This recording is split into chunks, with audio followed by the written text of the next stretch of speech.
Now we would like to provide you with a brief demonstration of the FACTS financial aid application. Once you create your account, set up your username and password, you'll come to a landing page that looks like this. First, we want to point out that the correct URL for this system is online.factsmgt.com. Another thing I'd like to point out at this time is these little blue question marks that you'll see throughout the application. These you can actually click on for additional information and hopefully clarify what the form might be asking for in that section. The first form you're going to come to is the demographic information for the applicant. If you have a co-applicant, there's a separate screen where they will collect information on that individual. The next screen, and probably the most important in this process, is to collect the information about students. Here you want to make sure that you add all of your students that you are currently paying K through 12 tuition for at a private school, as that will be included in the calculation for aid that FACTS determines for each family. Each student will initially, you'll provide demographic information. We want to make sure that you provide which grade that they will be in the 21-22 school year. And then also, if you have students that aren't attending and you're not applying for aid through the FACTS process, maybe you have some in grade schools that aren't using FACTS, then you would still provide their information and just say, no, you're not applying for financial aid through the high schools for that student, but you'd provide all of the tuition information so that can be included in the calculation. Then you also want to notice that here you can add a new school. As I mentioned before, there's only one application that's required per family for all of the Catholic schools with the exception of Summit. So here is where you would search by the school name and pull up and add each school that you want to be considered for aid. The other thing on this screen that's important, we ask that you share with us what amount you can afford to pay from your family budget for each child's tuition. And then also, if you share responsibility with another person for the tuition, if you could tell us the percentage of tuition you're responsible for and then the name of the other person responsible, that's very helpful and will be used in the calculation. The next screen is some additional questions, and what we're asking here is what public high school would your daughter attend based on your residential address? This information can be used if your family would qualify for the Ohio Ed Choice scholarship program. And then the next box, we ask if the student will have a sibling at St. Ursula next year, and this is important because once we move to the one-time application and four-year awards, if a student that's currently attending will have a sibling coming in, we are going to want to look at that situation again to see if the aid awarded to that family will change based on having multiple students at the school at the same time. The next screen is going to ask information about your taxable income, and really what's important here, we want to make sure that we get good numbers on the total number of adults and students and children living in the house, because FACTS will use this information in a large portion of their calculations. So if you have another adult that's living in your household that you are providing care for, please make sure that that's included in this information. The next section is going to collect information about non-taxable income or Social Security you may have.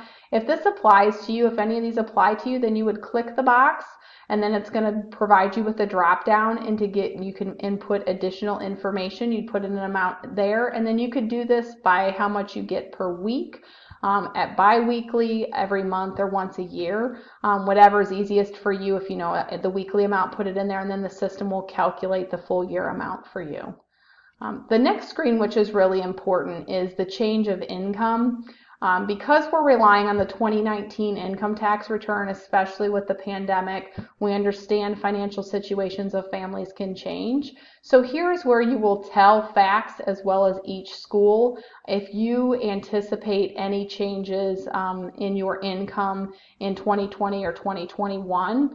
And then it's going to ask you to provide what your anticipated income is in 2021, since that will be the year in which you'll start paying tuition for the student that you're applying. And it'll ask you to provide some reasons. These are just check the box. Most importantly, what's very helpful for us is if you use this box at the bottom of the screen to provide additional information to us about your extenuating circumstances. That's really helpful for me and the committee as we work through to allocate and match up all of our financial aid resources. The next couple of screens are going to collect information about your monthly and annual expenses. So again, you've got that little question mark to refer to if you have any questions, but if something applies, if it doesn't, we do ask you to put a 0 so that they know that you've considered that and that your answer is 0, that it doesn't apply. So monthly and annual look very similar. Then there is a screen on assets and liabilities, and the most important thing I want to point out here is you're providing estimates. It doesn't have to be the exact dollar amount you have on the day you fill out the application. What's your average balance on any given month in your checking and savings account? And also if you have stocks and bonds or mutual funds, CDs, other investments, you'd want to include that here in this second box.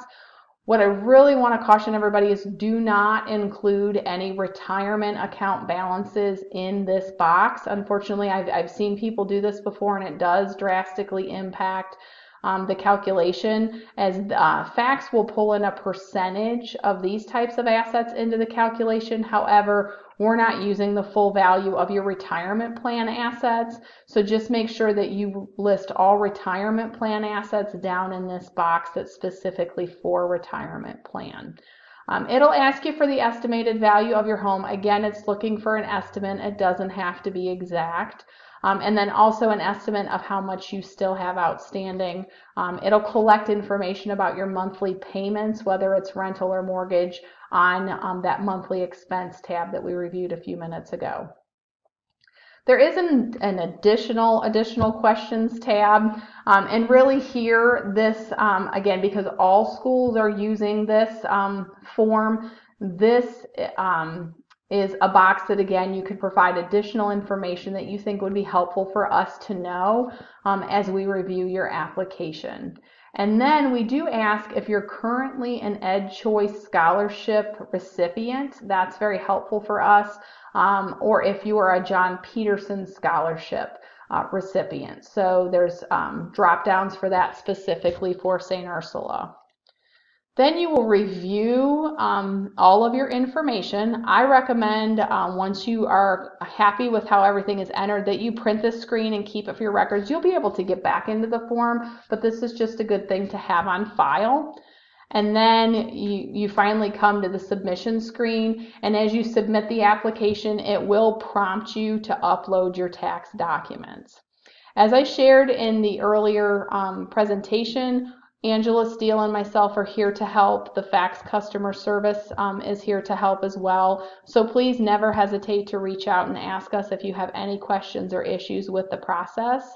We're here to help. Thank you so much.